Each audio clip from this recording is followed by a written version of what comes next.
صلاۃ التسبیح یہ بڑی عظیم الشان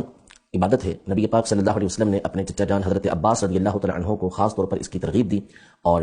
کم از کم زندگی میں ایک مرتبہ پڑھنے کا تو ارشاد فرمایا کہ ویسے تو بندہ چاہے ہونا یہ چاہیے کہ روز پڑھ لے، ہفتے میں ایک مرتبہ پڑھ لے، مہینے میں پڑھ لے، سال میں ایک مرتبہ پڑھ لے، ورنہ کم از کم زندگی میں ایک مرتبہ پڑھ لے، تو اس سے اللہ پاک ظاہری باطنی بڑے چھوٹے گناہوں کو معاف فرما دیتا ہے۔ یہ فضیلتیں حدیث پاک کے اندر آئی ہیں۔ اس کا طریقہ کار یہ ہے کہ بنیادی اعتبار سے اس میں جو چیز زائد ہے وہ یہ ہے کہ ایک تسبیح ہے سبحان اللہ والحمد للہ ولا الہ الا اللہ واللہ اکبر۔ یہ تسبیح 300 مرتبہ پڑھنی ہے۔ اس کا طریقہ کار یہ ہوتا ہے، نفل صلاۃ التسبیح کی نیت کر کے جب اللہ اکبر کہیں گے تو پہلی رکعت کے اندر ثنا پڑھنی ہوتی ہے، تو ثنا پڑھنے کے بعد 15 مرتبہ یہ تسبیح پڑھنی ہے، سبحان اللہ والحمد للہ ولا الہ الا اللہ واللہ اکبر۔ اب اگر آپ اکیلے نماز پڑھ لیں تو اعوذ باللہ بسم اللہ، پھر اس کے بعد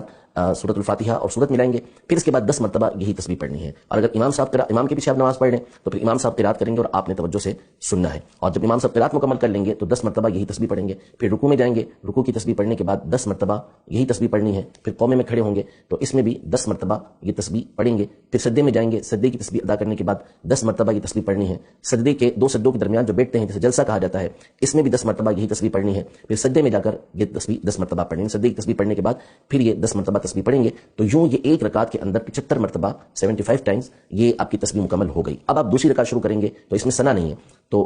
قراءت سے پہلے ہی 15 مرتبہ یہ تسبیح پڑھنی ہے، اور پھر اس کے بعد قراءت کے بعد دوبارہ 10 مرتبہ یہ تسبیح اسی طرح جیسے پہلے بتایا گیا یہ رکعت بھی 10 تسبیحات کے ساتھ مکمل کرنی ہے۔ پھر جب تحیات میں بیٹھیں گے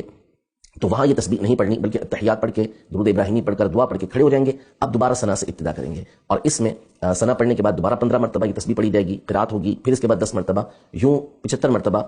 تیسری رکعت کے اندر بھی اسے پورا کیا جائے گا۔ چوتھی رکعت میں بھی قراءت سے پہلے 15 مرتبہ، قراءت کے بعد 10 مرتبہ، رکوع میں 10 مرتبہ، قومے کے اندر 10 مرتبہ، سجدے کے اندر 10 مرتبہ، سجدے کے درمیان جو جلسہ ہوتا ہے اس میں 10 مرتبہ، پھر دوسرے سجدے کے اندر 10 مرتبہ۔ یہ مکمل کرنے کے بعد التحیات میں بیٹھیں گے اور التحیات پوری پڑھ کے درود ابراہیمی پڑھ کے اسی طرح دعا پڑھ کے سلام پھیر دیں گے، تو یوں آپ کی صلاۃ التسبیح یہ مکمل ہو جائے گی۔